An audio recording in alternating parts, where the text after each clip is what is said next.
There is a hooded man outside of Michael's bedroom window, right across the street.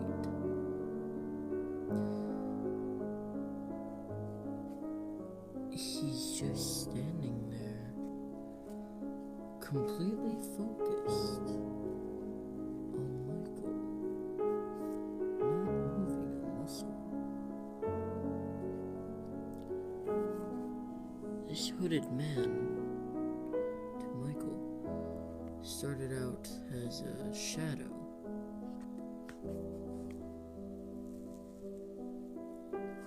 But that shadow slowly developed into a being of high power.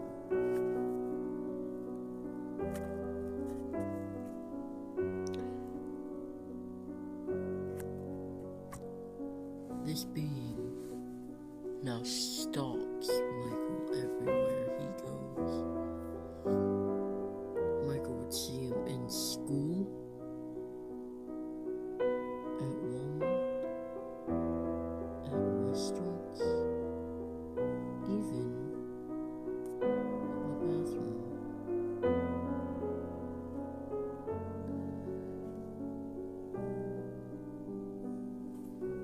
Michael didn't tell anyone though, because he knew this wasn't just some neighborhood stalker.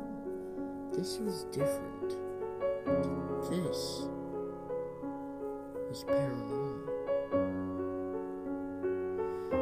You see, these encounters have started right after his brother died of a car wreck.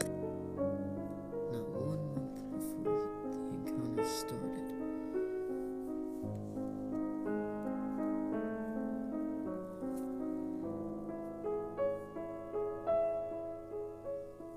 That monster has been following him around everywhere he went.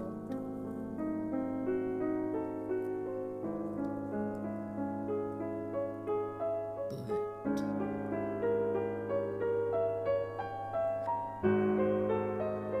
one day, the hooded man never showed up.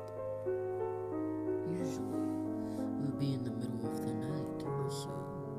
Michael would wake up from a nightmare, and then he would see the shadow lurking outside of his window. He'd open the shades, and he would see it, the hooded man. But this time, Michael never woke up. He stayed in bed until morning.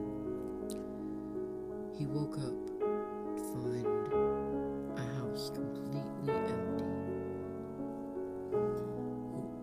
More of his house was completely empty. Not even his younger sister was there. And she wasn't even in preschool. He knew this had something to do with that man. He just didn't know what the hooded man did with them. Michael walked to school.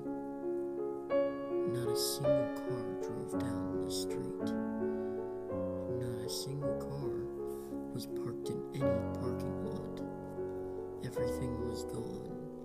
Only things that were there were buildings and empty parking lots. There was still electricity running through the whole city. There was just nobody there. When Michael made it to school,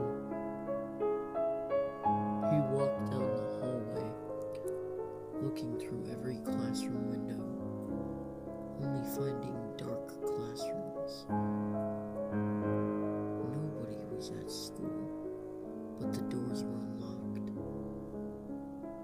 All of the students were out, but so were the teachers, and that is most unusual. since testing was supposed to be that week.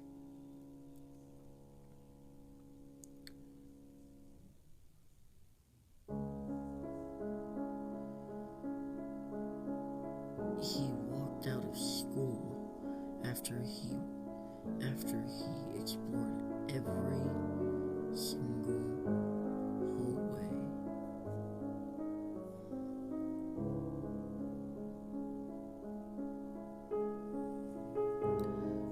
And still nobody was at home.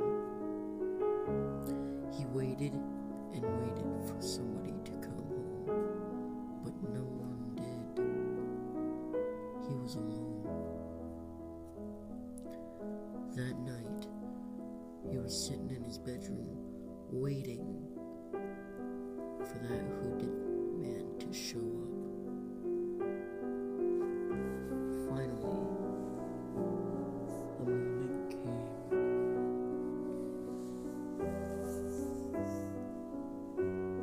This time, the hooded man was sitting right in Michael's front lawn, just staring right at him, dead in the face, the hood still concealing the hooded man's face.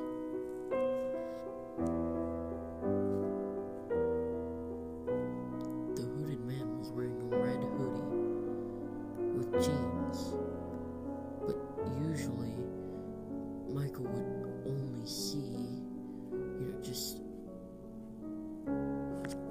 a darkened hood over the man's face. Then Michael blinked, hoping that the hooded man would be closer. Sure enough, he was.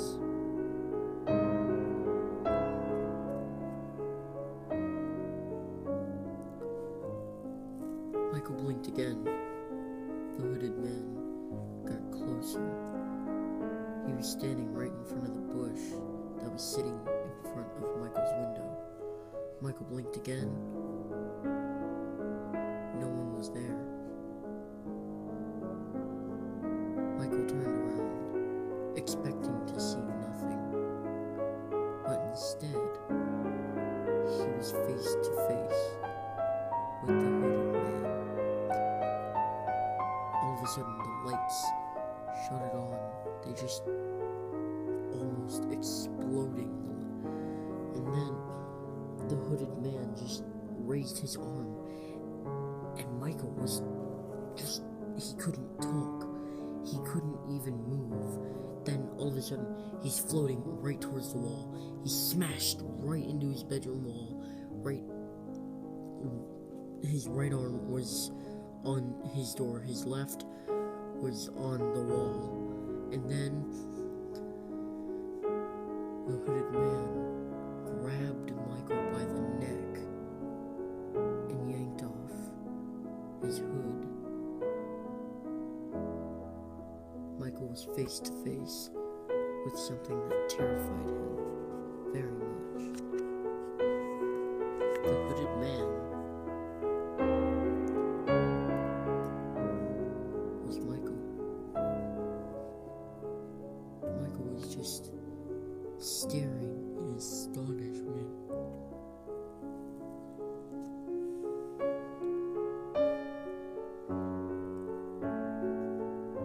Then the hooded man just snapped